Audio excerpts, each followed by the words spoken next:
അതെ, ഇപ്പം ട്രെൻഡിങ് ആയിട്ട് പൊയ്ക്കൊണ്ടിരിക്കുന്ന ഒരു ഐറ്റമാണ് the one pan chocolate cake.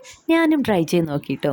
ഇത്രയും ഈസി ആയിട്ടുള്ള ഒരു കേക്ക് ആരെങ്കിലും ട്രൈ ചെയ്യാണ്ടിരിക്കുമോ? പാനിലേക്ക് ഓയിൽ ഒഴിച്ച് 2 മുട്ട പൊട്ടിച്ചൊഴിച്ച് അതിലേക്ക് പൊടിച്ച പഞ്ചസാരയോടെ ചേർത്തൊന്ന് മിക്സ് ചെയ്യാം. ഇനി അതിലേക്ക് ഡ്രൈ ഇൻഗ്രീഡിയൻസ് ചേർത്ത് കൊടുക്കാം. മൈദ, കൊക്കോ പൗഡർ, ബേക്കിംഗ് സോഡ ഇതെല്ലാം കൂടെ ഒന്ന് അരിച്ച് ചേർത്ത് നന്നായിട്ടൊന്ന് മിക്സ് ചെയ്തെടുക്കാം. ഇനി കുറച്ച് ചൂടുള്ള പാലും ഒരല്പം വാനില എസൻസും കൂടെ ചേർത്ത് ഒരുപാട് തിക്കായി പോവാതെ ഇതുപോലെ ഒന്ന് ചെയ്തെടുക്കാം. ഇനി ഇതിൻ്റെ സൈഡ്സ് എല്ലാം ഒന്ന് നീറ്റാക്കി എടുത്തിട്ട് നമുക്കിത് സ്റ്റൗവിൽ വെച്ച് ഒരു 25 മിനിറ്റ്സ് ഒന്ന് ബേക്ക് ചെയ്തെടുക്കാം. ഈ സമയത്ത് എന്തെങ്കിലും നട്ട്സ് ഉണ്ടെങ്കിൽ ചേർത്ത് കൊടുക്കുക. ചോക്കോ ചിപ്സ് ആണ് നല്ലത്. പക്ഷെ അതിപ്പോൾ എൻ്റെ കയ്യിൽ ഇല്ലാത്തതുകൊണ്ട് ഞാൻ ബദാമും കാഷ്യൂനട്ടും ഇങ്ങനെ ചെറുതായിട്ട് അതിലേക്ക് കട്ട് ചെയ്തിട്ട് കൊടുത്തിട്ടുണ്ട്. അങ്ങനെ നമ്മുടെ കേക്ക് നല്ലതുപോലെ ഒന്ന് പൊങ്ങി നല്ല പെർഫെക്റ്റ് ആയിട്ട് കിട്ടിയിട്ടുണ്ട്. ഞാൻ ഒട്ടും പ്രതീക്ഷിച്ചില്ല കേട്ടോ കേക്ക് ഇത്ര സോഫ്റ്റ് ആയിട്ട് കിട്ടുമെന്ന്. ഇനി നമുക്ക് കേക്കിൻ്റെ എല്ലാ ഭാഗത്തും ഫോർക്ക് കൊണ്ടൊന്ന് കൊത്തി കൊടുത്ത ശേഷം ഷുഗർ സിറപ്പ് ചേർത്ത് കൊടുക്കാം. അവസാനം ഡാർക്ക് ചോക്ലേറ്റ് ഒന്ന് ഡബിൾ ബോയിൽ ചെയ്തൊന്ന് മെൽറ്റാക്കി എൻ്റെ മേലോട്ടൊന്ന് ഒഴിച്ചെടുത്ത് കഴിഞ്ഞാൽ നമ്മുടെ കേക്കിൻ്റെ കാര്യം സെറ്റ് ആയിട്ടുണ്ട്. നിങ്ങൾക്ക് വേണമെങ്കിൽ കുറച്ച് കൊക്കോ പൗഡർ ഒന്ന് മേലേക്ക് വിതറി കൊടുക്കാം. അപ്പോൾ ഈ കേക്ക് ഇതുവരെ ആരെങ്കിലും ട്രൈ ചെയ്യാത്തവരായിട്ടുണ്ടെങ്കിൽ പെട്ടെന്ന് തന്നെ ഒന്ന് ട്രൈ ചെയ്തോളൂ. അടിപൊളി ടേസ്റ്റ് ആണ്. അതുപോലെ തന്നെ ഉണ്ടാക്കാനും ഭയങ്കര ഈസിയാണ്. വീഡിയോ ഇഷ്ടമായാലും ഒന്ന് ലൈക്ക് ചെയ്തേക്കണേ.